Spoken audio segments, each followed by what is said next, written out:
يا أيها الذين آمنوا لا تكونوا كالذين آذوا موسى فبرأه الله مما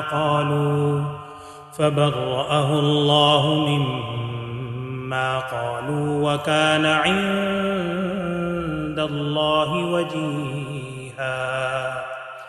يا أيها الذين آمنوا اتقوا الله وقولوا قولا سديدا يصلح لكم أعمالكم ويغفر لكم ذنوبكم ومن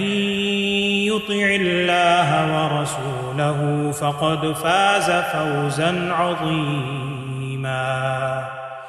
إنا عرضنا الأمانة على السماوات والأرض والجبال فأبين أن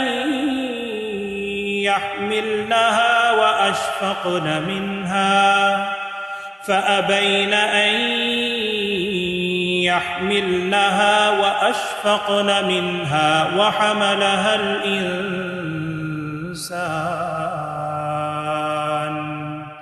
إنه كان ظلوما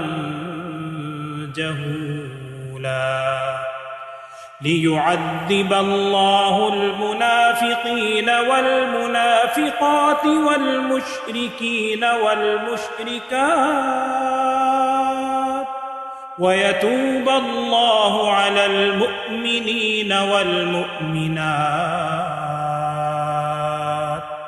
وكان الله غفورا رحيما